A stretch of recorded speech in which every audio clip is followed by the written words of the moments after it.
You wanted the best. You've got the best podcast. The hottest podcast in the world. The Chris Voss Show. The preeminent podcast with guests so smart you may experience serious brain bleed. Get ready. Strap yourself in. Keep your hands, arms, and legs inside the vehicle at all times, because you're about to go on a monster education roller coaster with your brain. Now, here's your host, Chris Voss. Hi, folks. This is Voss here from thechrisvossshow.com, thechrisvossshow.com. Hey, we're coming to another great podcast. We certainly appreciate you guys tuning in. Be sure to go to youtube.com/Chris Voss. Go to goodreads.com/Chris Voss to see everything we're reading and reviewing all over the internet everywhere. Also, go to our LinkedIn group. It's 132,000 strong, and our LinkedIn newsletter is killing it over there. Go check that thing out and subscribe to it. It's been really kind of interesting how LinkedIn's kind of turning into something, it looks like. Maybe everyone's sick of Facebook or they're just going over there. That or they're just looking for a job, one of the two. Anyway, guys, we have an amazing gentleman on the show today with us. His name is Saul Colt, and he is the founder and creative director at The Idea Integration Company. In his career, he's being named of one of iMedia 25's internet marketing leaders and innovators, as well as being called one of Canada's best community builders and experiential marketers. I'm going to put the A on there for the Canadians. New York Times bestselling author and internet pioneer Chris Brogan once refers to Saul as exactly who you want representing your company, and that message has been echoed by media properties ranging from Inc. to Forbes magazine. Saul has had many career highlights, including being selected to be the first international employee of Zipcar and the person responsible for the launching of Zipcar into the Canadian marketplace. He was the first marketing person and key part of the growth of FreshBooks.com, the number one cloud accounting service for small business owners, as well as the leadership roles at Rogers Communications and the first chief evangelist of Xero.com. If that wasn't enough, Saul was also a professional speaker and consultant specializing in word-of-mouth marketing, stunt marketing, social media, customer service, community building, and business courage. Welcome to the show, Saul. How are you? I'm really good. I feel like we should end the show right there. It's not going to get any better than that introduction. Oh, come on. We're going to find out more about you. It's going to get way better than my boring read of bios.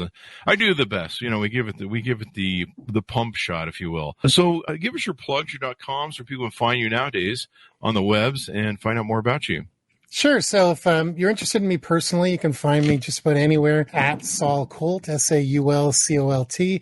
And my company is The Idea Integration Company. And the URL is theideaintegration.com. There you go.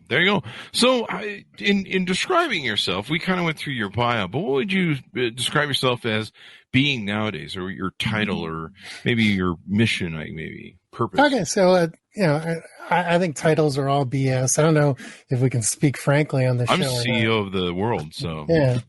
Titles are mostly nonsense, but, because I founded the company, I guess I'm the founder. But what the Idea Integration Company is, we're a non-traditional marketing and advertising agency.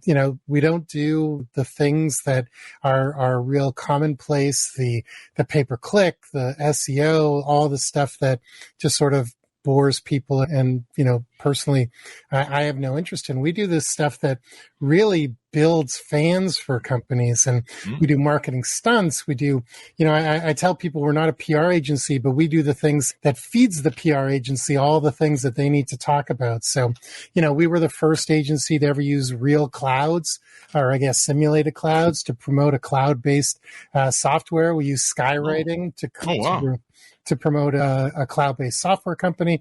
We've done cross-country, tours where we've, hit 18 cities in 21 days and basically didn't shower for a month just so we could meet a bunch of customers and shoot, brand videos for all these customers and have breakfast, lunch, and dinner with the customers. We do We do I say we do spectacle stuff, and we've been in business since 2008, and the stunts and the spectacles and the creative marketing is what's gotten us to now.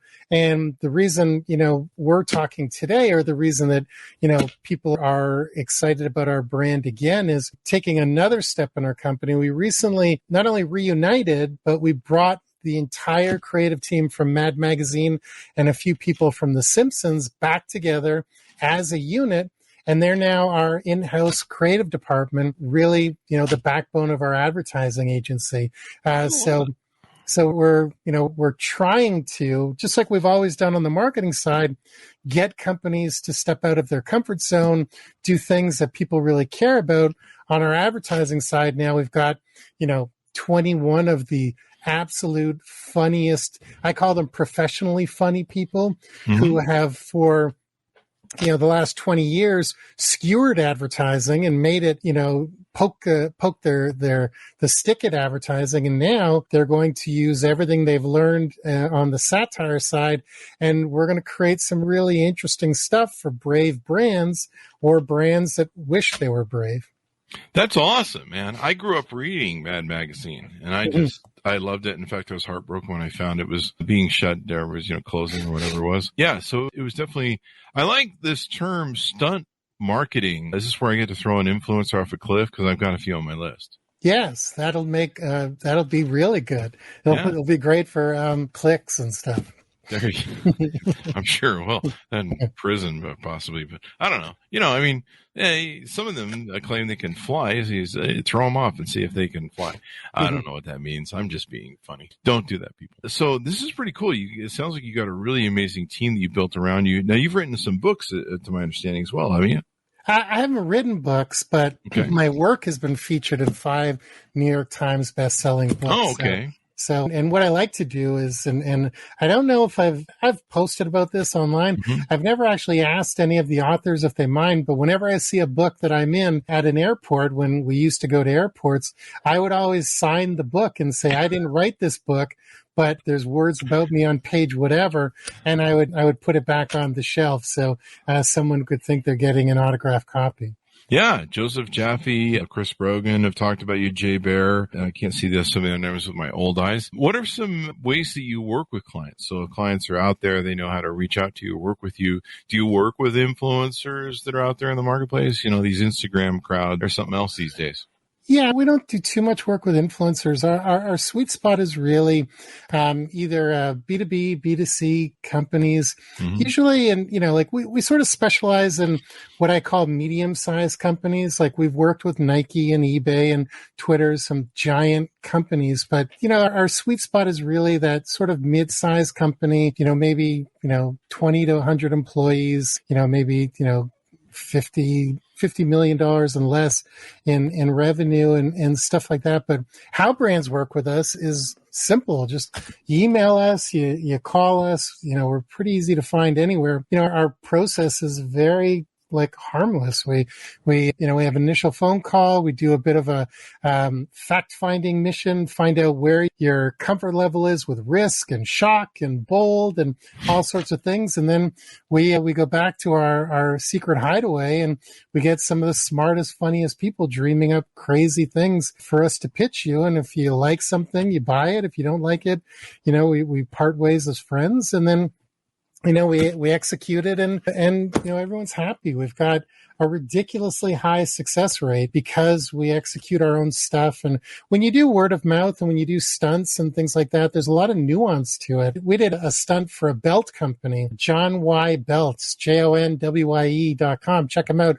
Best belts in the world. And John's a real nice guy. But we did a stunt for a belt company where we went to a very populated shopping mall at lunchtime, where the food court was packed, and the insight we had, or our kernel, our nugget of truth, as we like to call it, was that the belt is kind of like the forgotten fashion accessory. So we did a fashion show without permission in the food court of one of the busiest malls in Canada, where we ran one male and one female completely naked, just wearing belts. And we did a guerrilla fashion show in the food court. So when I say there's a lot of nuance in what we do, We had GoPro cameras covering every inch of the place. We had, people making sure we captured it all. We had plans as if we were going to get kicked out in 10 seconds, 20 seconds, 30 seconds. We had escape routes. We had everything. And what happened was we started our fashion show. Everybody noticed it. It wasn't like people were oblivious to it, but the security were so fascinated by seeing a penis and a vagina that they just let us keep going. And after about 2-3 minutes, we didn't know what to do anymore because all of our plans said that we were going to be thrown out in 10 seconds. So we caught all of our footage and we just sort of humbly packed up our fashion show, went to the editing table and created an amazing piece of content. But there's so much nuance in what we do. When you're doing crazy stuff, it never goes as planned. But when you've been doing it long enough, you always sort of figure out how to make it work. That's pretty wild, man. I mean, who doesn't like seeing nude runway shows when you're having Chick-fil-A there at the mall court? Exactly. They're usually pretty boring on there. So, seeing that, it sounds like you really tie in like a brand's sort of reputation or brand's name or what they do into a lot of the marketing you do.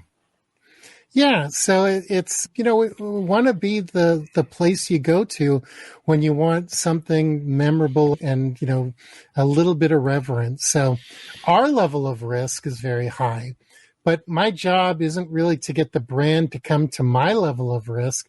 It's to find out where the level of risk and the comfort level of the brand is and get them to just cross that line a couple steps. Mm-hmm. And hopefully once they see that the world didn't explode around them, the next one, cross it a little more and across a little more. Because right now is you've got a huge following. You've got, you've been doing this a long time, but I'm sure you've noticed that the internet is noisier now than it's ever been.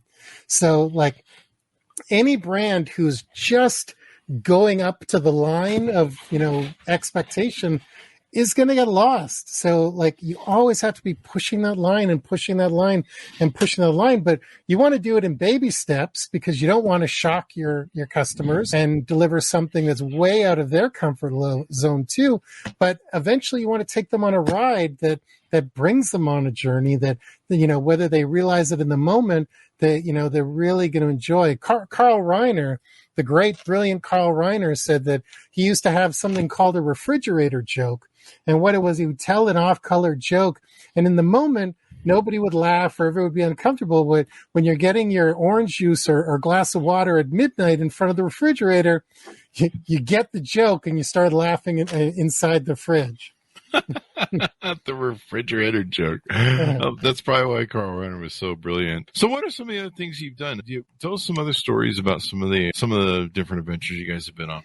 So, we've done so many things that it's, I'm going to tell you something, a couple things we've done and a couple things that we wanted to do that we couldn't get away. But, because sometimes those stories are funnier. But, one of the things we take a lot of joy doing is disrupting conferences, and it's a great way, you've got all the, 1,000, 2,000, 3,000 targeted people in a small space. We were hired to disrupt a conference in New Orleans. They're mostly tech companies, startups and things like that. But we hired a authentic New Orleans brass marching band, like the ones they use for those street funerals and stuff like that. Mm-hmm. Yeah. And because it's always around finding an insight or the kernel of truth and sort of working backwards. So we knew that these people were going to spend 4 or 5 days in a convention center and probably not see that much of New Orleans. So we brought New Orleans into the conference center and we hired this marching band and we hired, I'm blanking on the name. It's the most famous beignet store in New Orleans. But anyways, Café du Monde. We got them to bring us 200 beignets, and we created a parade all through the conference. And the people marching were wearing branded merchandise from the brand that had hired us. And we're handing out beignets that are in branded bags and the whole thing. And we weren't a sponsor of the event, but most people left thinking we were the title sponsor of the event and probably underwriting the whole thing. Other things we've done at conferences, we hired a magician to basically levitate in front of the front door of the entrance to a QuickBooks conference. Hopefully QuickBooks isn't a sponsor of the show, but we had a magician levitate in front of the front door, and every person that showed up, we were there like 5:36 in the morning. Everyone who showed up got their picture taken with the magician. It slowed the line down to actually get into the conference. He was wearing a T-shirt for the brand, the competitor of QuickBooks, Xero, that we were working with. And three amazing things happened from our simple little thing of planting our magician out front. Inside the convention center, they had digital walls, like for all the Twitter mentions, and the logo of our client was displayed far more than the logo of the sponsors. And Magic Johnson, the Lakers great, everyone loves Magic. He was the keynote speaker in the morning. He stood up on the stage. The first words out of his mouth were, "What is Xero?" Because he kept seeing this logo everywhere, and he didn't think he was thing. So you could say, ever. Yeah, so, some of the things we do, like, they're simple ideas that are hard to execute. They're hard ideas that are harder to execute, but they always have a big impact. People love them. One of my favorite ideas that we got so close to doing, we planned it down to the second, and then the brand sort of, I wouldn't say chickened out, had reservations. I'm closer to 50 than I am 40. And I remember as a kid that there was this guy so I live in Toronto, Canada. There was this guy who climbed the CN Tower from the outside, and they called him Spider-Man, and he's climbed a bunch of buildings. His name is Dan. I think it's Dan Goodman. I forget now. But anyways, I tracked this guy down, and I had this crazy idea. There was a cigar company that was looking for something just crazy to do. They didn't care that it tied back to their brand. They didn't care. They just wanted to be on the news. So I tracked this guy down. He was living in the Philippines. We were talking through WhatsApp, and he agreed to come. We were going to fly him to Los Angeles, and he was going to climb the biggest building in Los Angeles. And when he got 3/4 of the way up, we built this thing. Like, we didn't literally build it. We built the plans, and we found someone to build it for us. It was going to be like his backpack was going to have suction cups on it, and he was going to place the backpack on. It was a flat glass building, and we were going to set off a tiny little charge, like an electric charge, and his backpack was going to be this giant flag with this company's logo. And in the plan, we were going to call the police on ourselves, so the news copters would show up. We had a line item in the budget to bail him out of jail. It was such an elaborate, like, if I put my concentration to like heists, I could probably, be rich, but instead I use it for mischief. But we had this great thing, and then the client backed out, and I said, if I had the cash, I would have just done it myself, because it was just such a perfect plan. So if there's anyone out there who wants to see that flag on the highest building of Los Angeles, it's going to be spring soon. But yeah, like, it's, so just to be clear, we do tons of boring stuff too. We do, strategy documents and branding and logos and all that stuff. But, nobody invites me on podcasts and radio shows to talk about designing a logo. So, but I want to make sure people know it's not all, ice cream and lollipops. So pretty much anything that you can do with your brand and brand marketing, basically. Yeah. But there are real area of expertise is that getting attention and having that attention drives sales. Everything has to come back to revenue, or people don't hire you again. Well, you make a good point. It is so noisy. It's hard to stand out. In the early days of Twitter, it was easy to find people like yourself, myself, Chris Brogan, standing out on Twitter. There were very few people that were, I think it was like in the top 1,000 people on Twitter at the time before. And we were all talking about what we ate for lunch. Yeah, take a picture. I still do that. Take pictures of what if it's good. I do it. I don't do it. Oh, well, I probably am narcissistic in some way. I mean, let's admit to that. My audience right now is, he's narcissistic. And they're probably right. But I do it to just ruin people's diets. I'm like, if I'm going to eat this and it's bad for me, I'm sharing it with you. And then I like to share like my burger photos and ice cream photos, like about 9 or 10 o'clock when people are crawling into bed. And they're just like, oh, for hell's sakes. It's common suffrage or something. I don't know what you call it. So there you go. Well, it sounds like you guys have done some really fun things over there in different services. I love this team that you've assembled. Was it hard to assemble a team of, the people from Mad and The Simpsons? So I can't take a lot of credit for getting them all together. The way it all happened was I've been friends with Bill Morrison for many years. Bill was he's worked on The Simpsons for 20 years. He was the right-hand man of Matt Groening, and Bill was the final editor-in-chief at Mad Magazine. He left The Simpsons to go take over the top job at Mad. And Bill and I, not best friends, but, we've been friends for a long time, and our relationship was such that anytime I was in LA, just sort of we'd go for lunch and just catch up. Maybe we'd see each other once every couple of years. Well, about 7 months ago, Bill was in Toronto for a comic book show, and I saw he was in town on social, and I texted him and I said, "Would you like a home cooked meal?"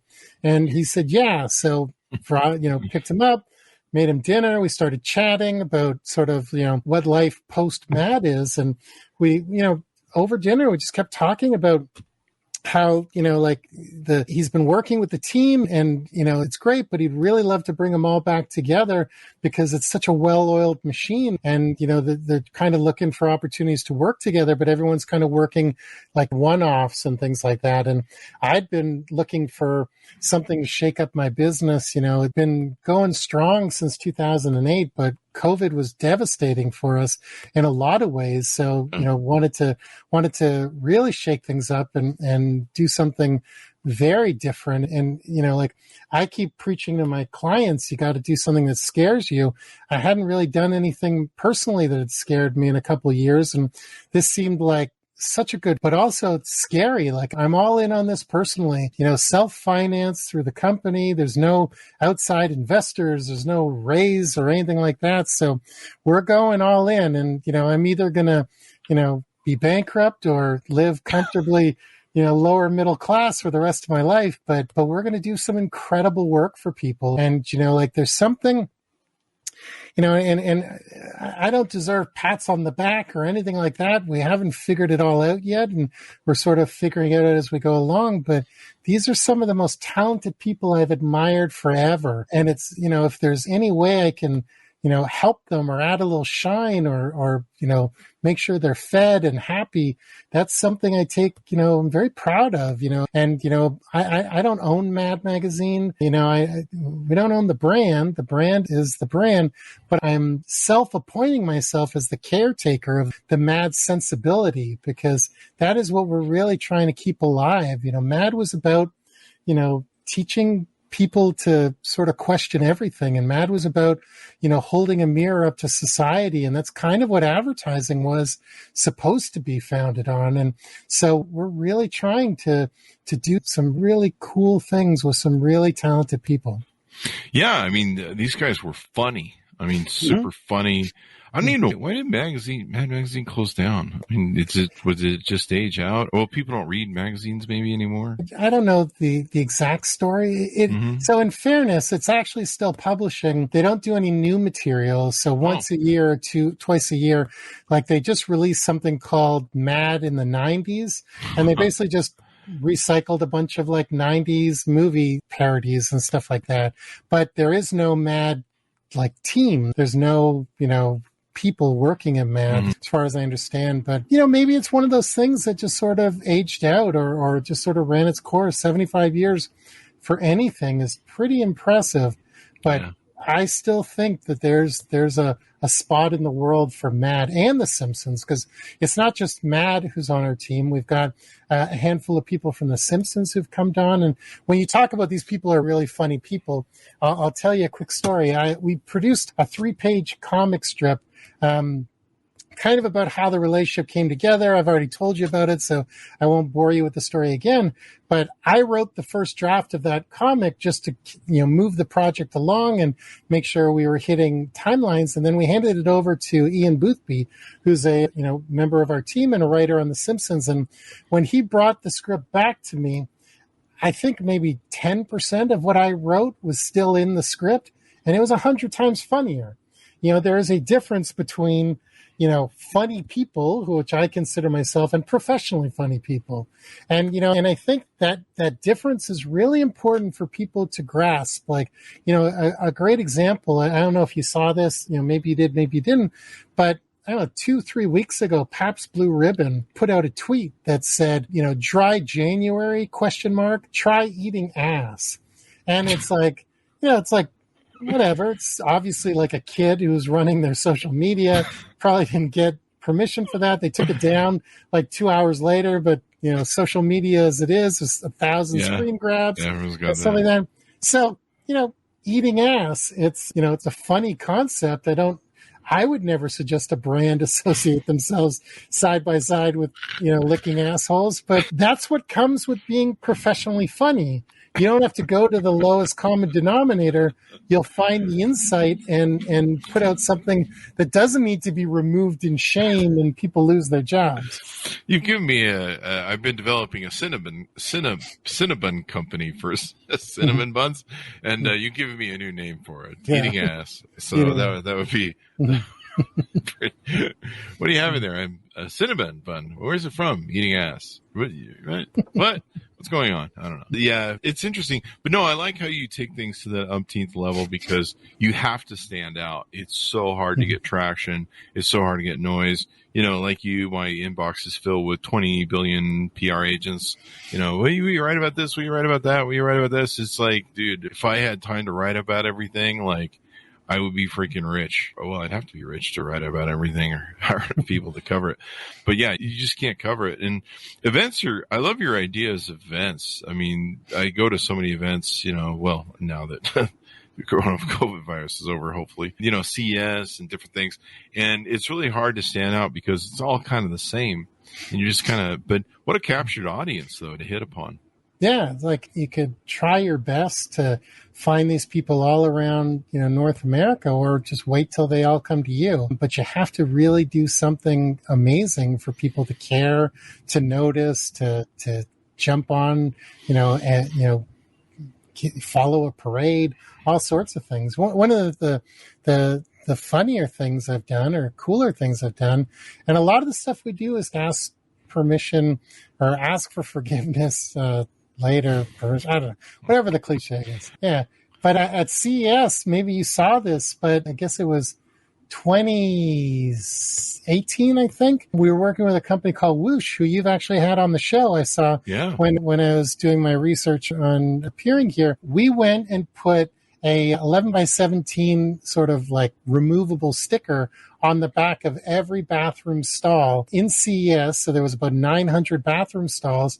And the sticker was telling people how their phone is dirtier than the toilet they're sitting on. And if they come to, booth number whatever, they can get their thing clean. So by, hiring a bunch of college kids and going around and stickering every toilet, and we made sure that the labels were removable. They weren't like permanent sort of adhesive. We got written up in Ad Age. The booth was crazy busy. They booked, multi-millions of dollars of orders. And, it all, it all comes down to being able to, this isn't my line. This is a line by the great Andy Nelman, but he says, I've got the guts, you don't. That's sort of how we roll. Like, nothing is off the table. It's like, we'll always come up with something incredible.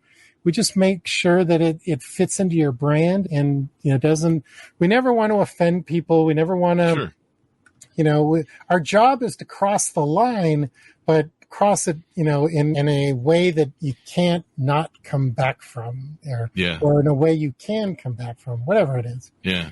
You don't want to be that too far over the line where you never come back. So this has been awesome. The funniest things, and I'll just one more minute. The funniest things are the stuff that really make people shake their head. We were doing an event at South by Southwest. I don't know how many years ago. It's a number of years ago. But our party was the day after Whitney Houston passed away. Mm-hmm. And part of the way to really capitalize on these things is to quote, everyone's favorite shoe company, you got to just do it.